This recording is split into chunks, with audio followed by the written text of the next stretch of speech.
Russia నుంచి పాకిస్తాన్ మీదుగా ఇండియాకి ఒక డైరెక్ట్ రైల్వే లైన్ వెయ్యాలనే ఒక ప్లాన్ డిస్కషన్స్ లో ఉంది అంటే మీరు నమ్ముతారా? ఇది వినడానికి ఏదో ఇంపాసిబుల్ ఫ్యాక్ట్ లాగా అనిపించొచ్చు, కానీ నిజంగానే రష్యా గవర్నమెంట్ నుంచి ఈ ప్రపోజల్ బయటపడింది. మనకి ఇండియా పాకిస్తాన్ మధ్య ఉన్న రిలేషన్స్, బోర్డర్ ప్రాబ్లమ్స్ మీ అందరికీ బాగా తెలిసిందే. అలాంటిది ఏకంగా 5 దేశాలు దాటుకుంటూ పాకిస్తాన్ గుండా ఇండియాకి ఒక ట్రైన్ వస్తుందనే ఆలోచన చాలా షాకింగ్ గా అనిపిస్తుంది కదా. అసలు ఈ న్యూస్ ఏంటి, ఎక్కడి నుంచి వచ్చిందని చూస్తే రీసెంట్ గా అంటే ఆగస్ట్ లో రష్యన్ డిప్యూటీ పిఎం ఒక ఇంటర్వ్యూలో ఈ విషయాన్ని క్లియర్ గా చెప్పారు. వాళ్ళు ఇండియాకి డైరెక్ట్ గా ఒక కొత్త రైల్వే కనెక్టివిటీ ఎక్స్ప్లోర్ చెయ్యాలని ఒక ప్రపోజల్ తీసుకొచ్చారు. ఆయన చెప్పిన దాని ప్రకారం ఈ పాసిబుల్ రూట్ అనేది రష్యాలో స్టార్ట్ అయ్యి తుర్క్మెనిస్తాన్, ఇరాన్, ఆఫ్ఘనిస్తాన్ ఇంకా పాకిస్తాన్ మీదుగా లాస్ట్ కి ఇండియాకి రీచ్ అవుతుంది. అయితే ఇక్కడ మీరు ఒక ఇంపార్టెంట్ పాయింట్ పక్కాగా నోట్ చేసుకోవాలి. ఇది ఇంకా డిస్కషన్స్ లోనే ఉంది, ఇంకా ఫైనల్ అవ్వలేదు.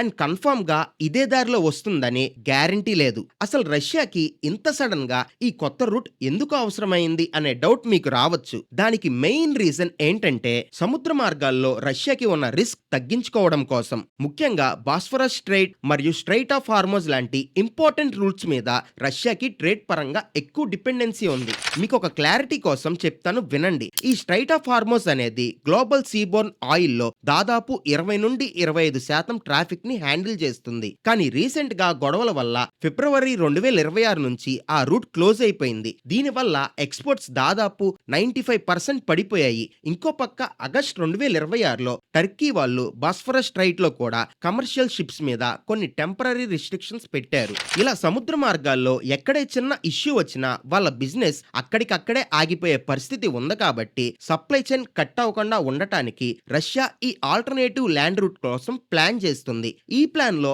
పాకిస్తాన్ ఎందుకు అంత ఇంపార్టెంట్ అయిందంటే, ఆఫ్ఘనిస్తాన్ నుంచి ఇండియాకి ల్యాండ్ ద్వారా యాక్సెస్ కావాలంటే కన్ఫర్మ్ గా పాకిస్తాన్ మీదుగానే రావాలి. సో పాకిస్తాన్ ఈ రూట్ లో ఒక ఇంపార్టెంట్ బ్రిడ్జ్ లాగా మారిపోయింది. కానీ ప్రాక్టికల్ గా ఆలోచిస్తే మనకి పాకిస్తాన్ కి మధ్య ఉన్న పొలిటికల్ టెన్షన్స్ గురించి మనం కొత్తగా మాట్లాడుకోవాల్సిన పని లేదు. అట్ ప్రెసెంట్ ఈ రెండు దేశాల మధ్య ఉన్న క్రాస్ బోర్డర్ రైల్ కనెక్టివిటీ కూడా పూర్తిగా ఇనాక్టివ్ గా ఉంది. కాబట్టి ఈ ప్లాన్ ని రియాలిటీలో ఇంప్లిమెంట్ చేయడం అనేది చాలా డిఫికల్ట్ టాస్క్ అని మనకి ఇట్టే అర్థమైపోతుంది. అండ్ ఇది మాత్రమే కాదు, ఈ ప్రాజెక్ట్ కి కేవలం పాకిస్తాన్ బోర్డర్ ఒక్కటే ప్రాబ్లం కాదు.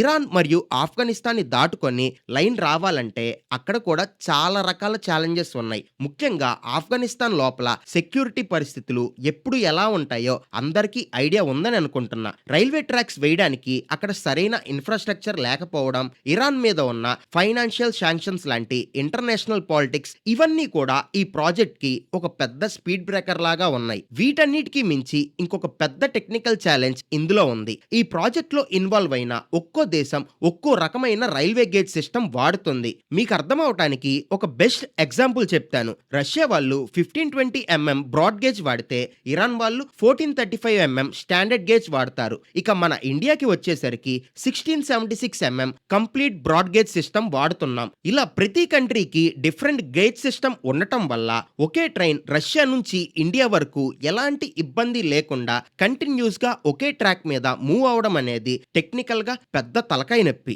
ఇవన్నీ పక్కన పెట్టి ఈ రూట్ నిజంగానే అన్ని ప్రాబ్లమ్స్ సాల్వ్ చేసుకొని ఫైనలైజ్ అయితే దీనివల్ల ఇండియాకి వచ్చే బెనిఫిట్స్ ఏంటి అనేది కూడా మనం చూసుకోవాలి. ఎందుకంటే మన ఇండియా టోటల్ ఆయిల్ ఎక్స్పోర్ట్స్ లో రష్యా క్రూడ్ ఏకంగా 55.5% వరకు చేరి రికార్డ్ క్రియేట్ చేసింది. సో రష్యా నుంచి డైరెక్ట్ గా ల్యాండ్ కనెక్టివిటీ వస్తే మన ఎనర్జీ సెక్యూరిటీకి ఎక్కడా బ్రేక్ పడదు. అలాగే central and south Asia markets తో మన ఇంటర్నేషనల్ ట్రేడ్ పెరగడానికి ఇది ఒక మంచి రూట్ అవుతుంది. దీనికి తోడు కేవలం షిప్స్ మీదే ఆధారపడకుండా లాజిస్టిక్స్ కోసం ఇది ఒక స్ట్రాంగ్ ఆల్టర్నేటివ్ సప్లై రూట్ గా కూడా మనకి పనికొస్తుంది. ఇక్కడ మనం ఫైనల్ గా మాట్లాడుకోవాల్సిన బిగ్ క్వశ్చన్ ఒక్కటే, మ్యాప్ మీద ఒక రూట్ గీయడం అనేది ఎవరికైనా చాలా ఈజీనే. కానీ అసలు రష్యా నుంచి మొదలయ్యి పాకిస్తాన్ మీదుగా ఇండియాకి ఈ ల్యాండ్ కారిడార్ నిజంగా పొలిటికల్ గా పాసిబుల్ అవుతుందా? ఇన్ని దేశాల ఇన్వాల్వ్మెంట్, ఫండింగ్ ఇష్యూస్, పాలిటిక్స్ దాటుకొని ఈ ప్రాజెక్ట్ అసలు రియాలిటీ అవుతుందా లేదా అన్నదే ఇక్కడ ఉన్న మెయిన్ పాయింట్. ఈ ప్రాజెక్ట్ మీద